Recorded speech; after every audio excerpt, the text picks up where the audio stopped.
Welcome back, everyone. As usual, we are two dudes talking 80s. I'm John. That's my partner in crime, Lewis.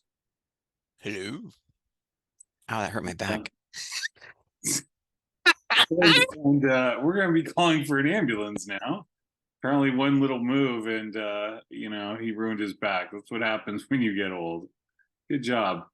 Hey, before we start talking about this week and what we're gonna our discussion, since this is an 80s based show, I know this isn't usually a subject we ever talk about, but I had to bring it up because I thought it was so cool.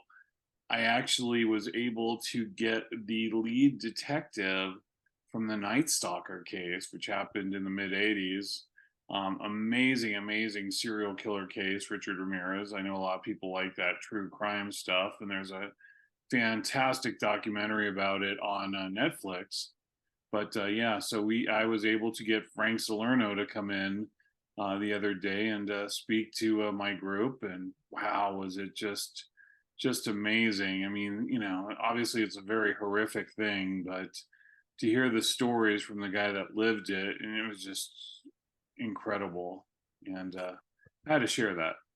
Now, that is very cool. And it's funny because I was thinking about that and I was thinking that would make for an interesting episode, right? Sort of criminals of the 80s, or it would be dark, obviously, but Ooh, it's definitely something cool. maybe we'll do it one of these days. Yeah, this was pretty intense because, he was sharing his recollections, his interactions with Richard. One of the things that he told us about, which was really interesting, and I had never heard this before, was that I guess around that time when Richard Ramirez was still alive, he died in. He was supposed to be, put to death, but of course they never did, and I think he died of some sort of illness. But they had done a movie. Like, I don't know if it was probably like a made-for-TV movie about Richard Ramirez, and they didn't want to have anything to do with it. But he said they actually watched the movie with Richard Ramirez. Wow. And he said it was just kind of crazy that you're watching this movie about, this case that you were involved in with the guy who it's about. So I was like, wow, it'd be kind of interesting to see a watch a movie with a serial killer like that. But interesting stuff, real interesting stuff. I don't want to keep going on this this Richard Ramirez stuff, but I did see the documentary. I think it's the same one that you're talking about. And if I'm not mistaken, Richard Ramirez died of AIDS. And I remember a comedian sort of making fun of that fact because there are all kinds of women that were like totally into the guy, right? And he's got AIDS. Let's up the ante. And they're still sending him mails and pictures of themselves without tops and crazy, crazy stuff. Well, even crazier, and again, I didn't know this. There was an alternate juror on the case, and she said, found him guilty on the case, found him guilty of all these murders. She later met with him and ended up marrying him. Yeah, like like Bill Hicks used to say, must be that great sense of humor that's always so important in all those women's magazines, right? Anyway, let's get back to what we're actually going to talk about. Believe it or not, this actually we did something like this a year ago, and we had a discussion of 80s songs, that we would be embarrassed to admit that we liked. And kind of the criteria that I had used at the time was if we would had heard the song in the 80s and our buddies came by because both you and I hung out with heavy metal people primarily, like we'd be embarrassed about it and make sure it wasn't on when anybody was around. And we actually had some interesting ones. I actually had the list. One Night in Bangkok was one of yours. Rumors by Timex Social Club, Putting on the Yeah. Ritz. That's what friends are for. I think Schmaltzy is mentioned a lot in that episode. I've had the time of my life, The Right Stuff, Radio Gaga, the Debbie Gibson hit Lost in Your Eyes, Krista Berg's Lady in Red, and Millie Vanilli's Girl You Know It's True. And it was so much fun. I thought that we'd revisit it and talk about other songs from the 80s that, we would have been embarrassed to admit we like, or even now we're embarrassed to admit that we enjoy. And since I did all that introduction, I'm going to let you lead it off there, Lou. Excellent. All right. So the first one that comes to mind, and this was when MTV was just starting out, maybe 6 months into it or something. I remember seeing this video of this guy, and I remember crooked teeth on the dude. Now, I don't remember if my memory is were correct, but it was I'm a going to song go that with the really caught British me. artist. I think he was. I think his band was British, but the band's called Real Life, and the song's called "Send Me an Angel." And yeah, if my friends knew that I was actually into that, and I looked forward to watching that hideous video, um, I think I would be thrown out of the group. But yeah, I still think it's a great song, and yeah, that's my first pick. Wow, that's a good one. I don't know if I'd be that embarrassed about. Probably in the '80s, I would have.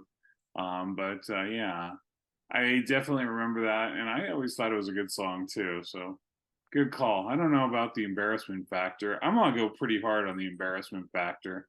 I think that's how this kind of worked the last time, where you went with these, so, and I brought out the embarrassing stuff. So, this band put this song out in 1988, and they had these amazing idea. It just sounds absolutely horrible. Let's take two of the biggest hits of the '70s. We'll combine them and make a song out of it. And instead of being the rock format, we're going to do it kind of like an R&B kind of thing. And of course, I'm talking about Will to Power's "Baby I Love Your Way" slash Freebird. And this song, I was shocked to find out it actually went to #1 in the US charts. Wow, I didn't know that. Yeah, it went to #1, and it's embarrassing, and it destroys two great songs, and I will listen to it every single time it comes on. It's a guilty That's a pleasure. I will own that. Will to Power. Hey, we'll destroy Frampton and Skinnerd in one fell swoop.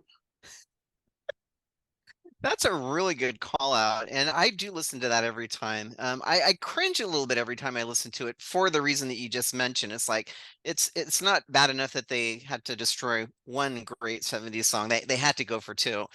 Yeah. So, but it is an awesome pick, man. It's a very good pick. And again, I'm like you. I don't usually turn that one off.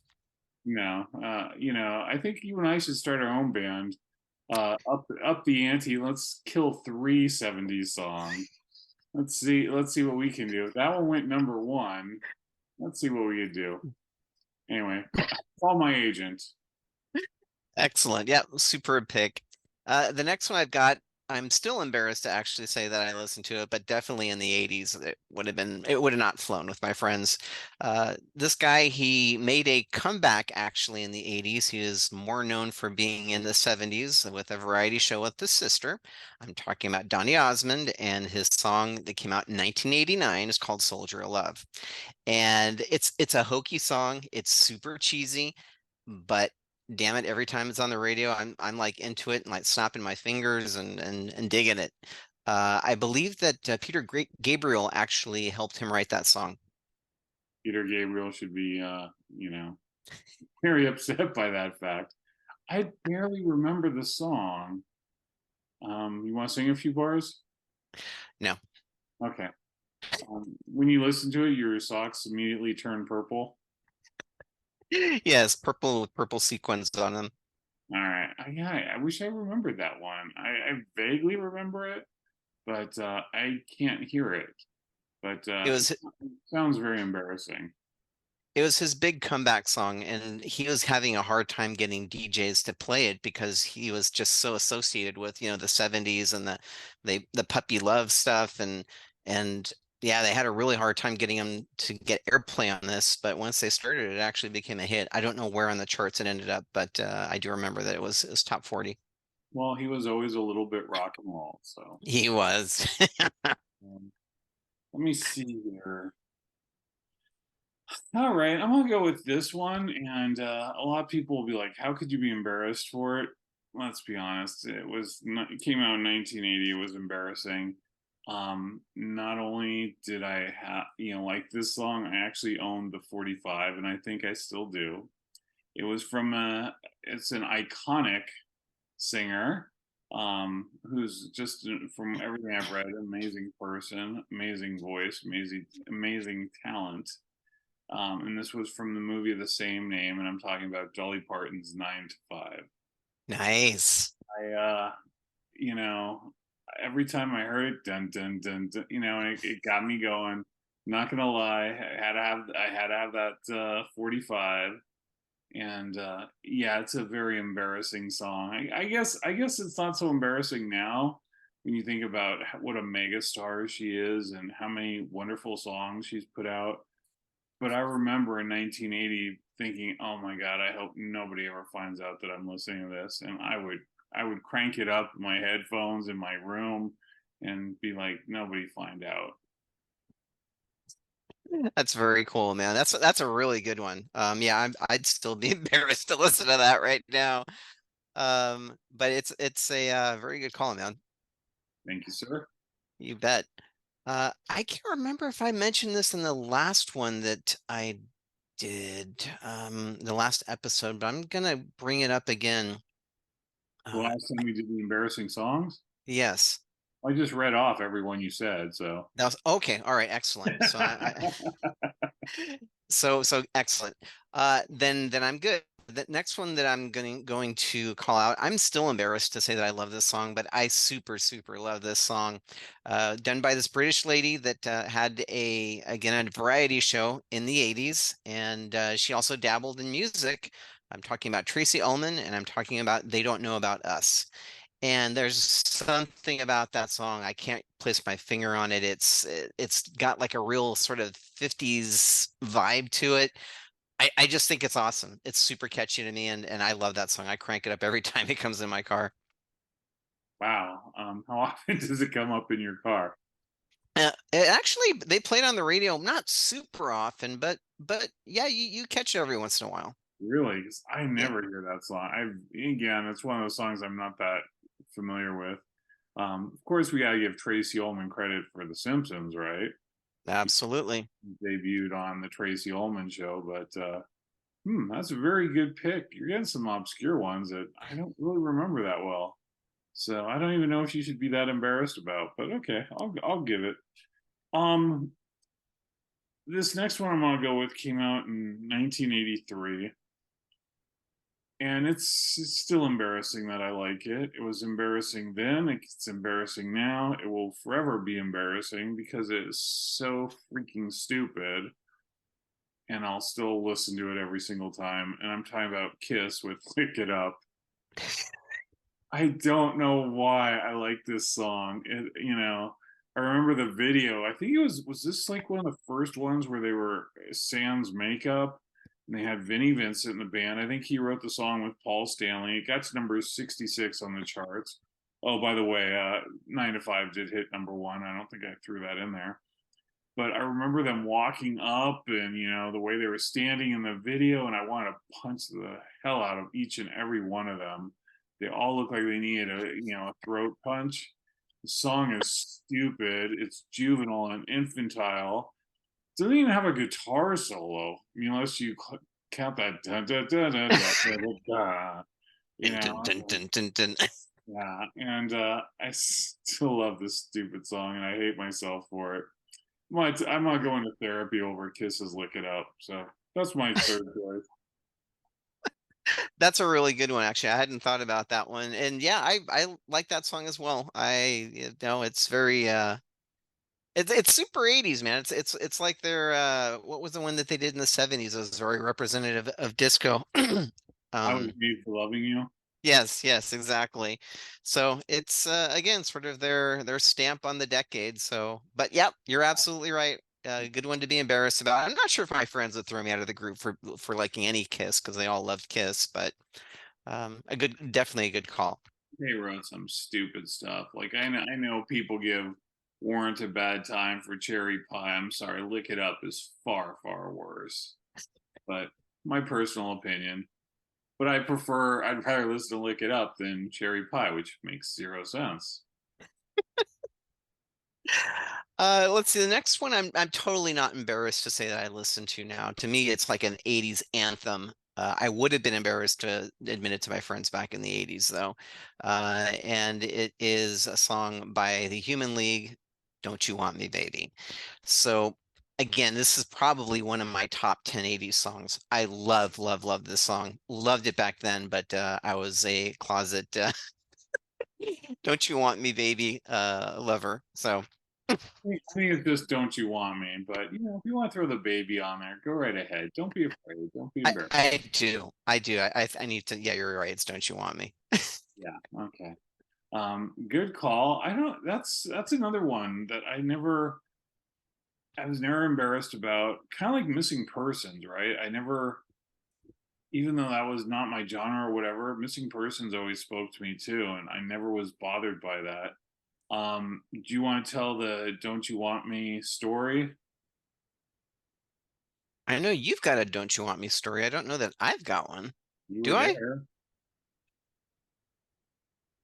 Oh my God. All right. Well, since there's like dead air here, and it's not really good for what we're trying to do. So this had to be in the 90s.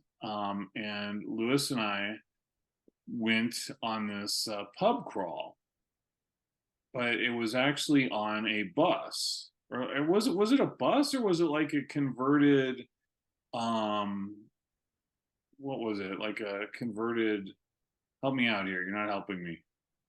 Yeah, it was like a bus that they made to look like and be like a trolley. So it was like a trolley with on wheels, not on tracks, that you would drive.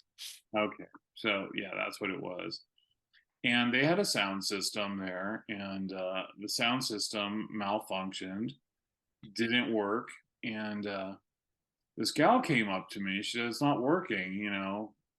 What are you gonna? Can you do something? You should sing something." I don't know what inspired me to think I could sing, or what inspired me to even attempt this, and why this song was chosen. But I break out into "Don't You Want Me." Lewis quickly joins in. The next thing you know, the entire pub crawl is singing "Don't You Want Me," and we even did the air keyboards for the musical breakdown interlude. Wow, that was a lot of words. And it was just one of those things that you would expect it to happen in a movie, where they planned it. You'd be like, "Oh, that would never happen in real life," and yeah, it actually happened in real life. So, one and the first song I ever sang in karaoke was "Don't You Want Me," also with I didn't Lewis. know that. Yeah, well, it was at my house, so it was never in public. So that was embarrassing enough. So Yeah, that night was awesome because I remember it started with you and then it started with me and then it started with other people, and before you know it, you could hear that song just echoing through the streets of San Francisco, which was just amazing. yeah, and do you remember what you did later that night? You made up your own song. Yes, I danced in Joanna Mart's puke. Yes, and you sang about it. So if you ever hear the hit song "I'm Dancing in Puke," please know that Louis Betancourt wrote that song based upon his personal experience, and he sang about it while he was actually doing it. If that's not an improvisation, I don't know what is. To be young and dumb. Oh goodness. Anyway, I think you're next. Oh, am I? Okay. Well, whoops. I had a few, but I'm gonna go with this one because this would never, like you said, would this have gone over with your friends? Absolutely not. It's a song I enjoyed in the 80s, but for whatever reason, I feel like I've grown to love it even more now. Um, and it's Baltimora with Tarzan Boy. So, Oh, yeah, that's a good one. yeah, thank you. I guess Jimmy McShane was the singer on this. It actually went to number 13 in the US charts. Sadly, he died in 1995 at the age of 37 due to AIDS. Oh But wow. yeah, I'm sorry, I kind of ruined the mood here with that little tidbit of information. But something about that song, I think it's just so catchy. and you don't have to know the lyrics for at least some of it. So that was one of the songs that I used to really enjoy, but would never tell anybody about it. Apparently, until I do this now. That's very cool. Um, Let me see. Yeah, I'll go with this one. So this is a song that was released in 1985, and it was a very catchy tune. It was the first time that I'd heard the lady sing, and she was part of a band called Voices Carry, and she's had a really great solo career on her, on her own, Amy Mann. So I'm sorry, did I say that it was the band's Till Tuesday? The song is Voices Carry. And yeah, I always thought that was a really catchy song. I always really enjoyed the video, and definitely it was not something that my metalhead friends would say, yeah, okay, that's good. Yeah, Voices Carry is a great song. Another one with a wonderful, wonderful voice. But yeah, I wouldn't have admitted that in the '80s. I'll admit it now. It's not as embarrassing now, but back then it sure as hell was. I don't. Do you know of anything that she did in her, as a solo artist? Any of her? Did she ever have any hits solo? Do you know? Not that I know of. I know that Lulu's a big fan of hers, and she's let me listen to a few of her solo stuff, and it's good, but not anything that it is like from the '80s or that has reached anything that I know of that, hit the charts. Gotcha. I always get a little weary when you tell me that you've listened to something because I remember playing you that there was a song. Oh God, I think it's Sunset, and it was a YouTube video where they did a great job of combining all these scenes from '80s movies in conjunction with this song. Oh, bless Excuse you. me. Sorry, Kenzie. Go back to sleep, girl. And a new dog, by the way. And I played it for you, and I'm like, I don't remember this song in the '80s. And you're like, yeah, I do. I remember Lulu let me listen to it, and it's a really good tune, blah blah. And I found out that they only recorded it like a year prior, and this is how they promoted it was through this '80s video, and they're meant to sound like an '80s type of band, and I'm like, okay, so Lewis completely lied to me about, yeah, I knew that, and I had it. Shut up, you didn't have anything. That's a great song, by the way. So check out Sunset. Oh God, I'm drawing a complete blank on the artist name, but the song's name is Sunset. Great tune. Anyway, um, so this next song, I don't know if it was inspired by Popeye. Probably should have been if it wasn't. It came out in 1988, hit number 7 on the U.S. charts, and of course, I'm talking about Edie Brickell and the New Bohemians with "What I Am." Nice. And I am what I am. So how Popeye didn't influence us, but I remember just being embarrassed that I enjoyed this song. It really was one of those ones like, oh God, why do I enjoy this? But and it's actually shh, great. Now she's gonna start barking. She hasn't barked at all day, and now she's gonna start barking. I heard the dog next door. It's okay, girl. It's okay. We're safe. But I remember just being embarrassed by that song and the fact that I loved it. You're not ruining anything here.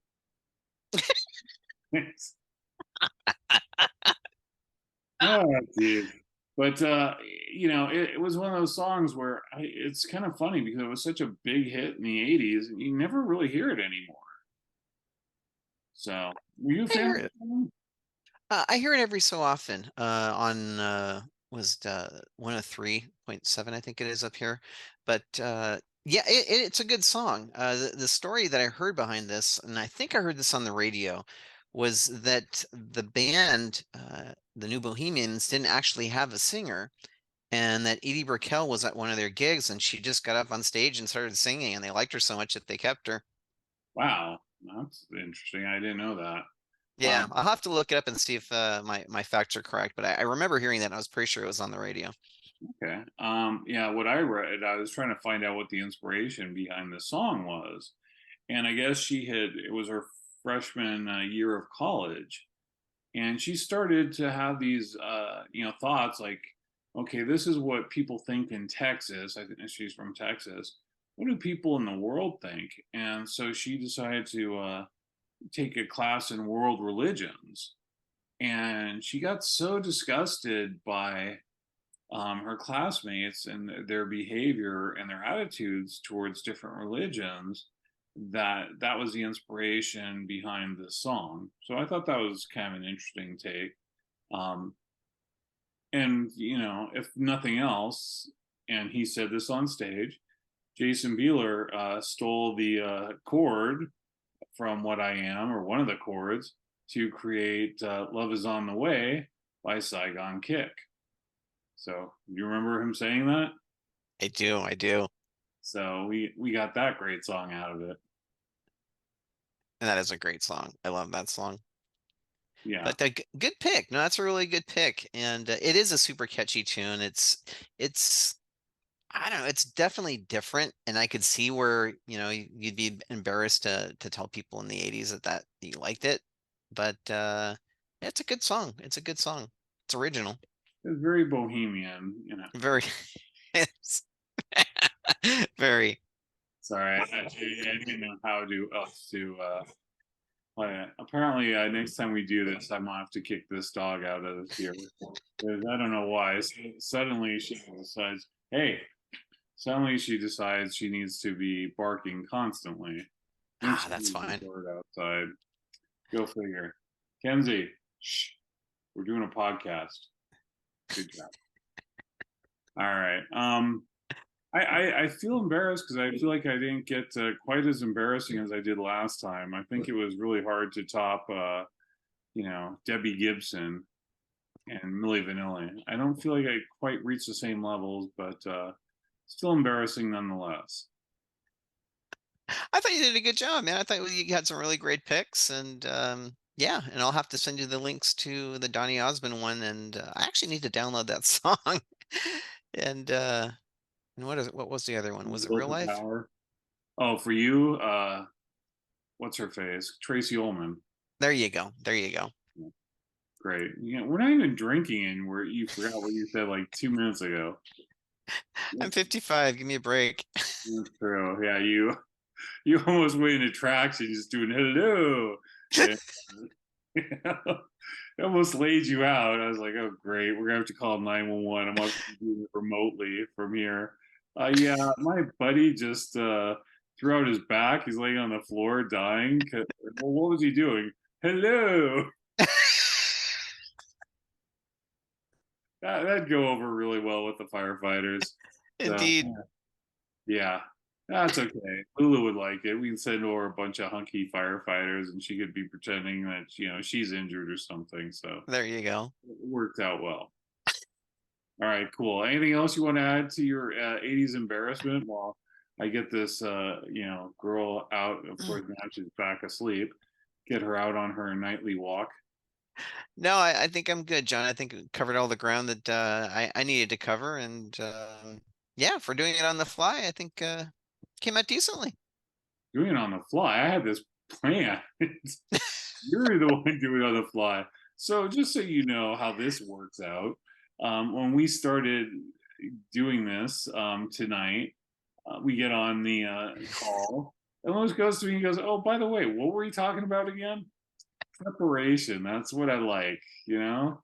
He's like, "Okay, I'll wing it. Cool." There was nothing on the fly. I have notes, dude. I have extras. I was ready to go. I had tidbits. I had facts. So don't say doing it on the fly. That was you. That was not me. All right. Dude, it was meant as a compliment. It's improvisation, man. So I'm glad that I did a good job. How's that? So you're pleased with your improvisational skills in regards to this episode. All right. Well, that's fair. Cool. Well, as always, thank you guys for watching. We really appreciate it. Yeah, hopefully, one of these days it'll get better. I doubt it, but maybe. We have hope. Hard to believe that we did that last one a year ago. Like I That's rewatched it insane. because I didn't want to go ahead and repeat anything that I had done prior or step on anything that you had given me. So yeah, it's crazy. I think that was a year ago, but it was.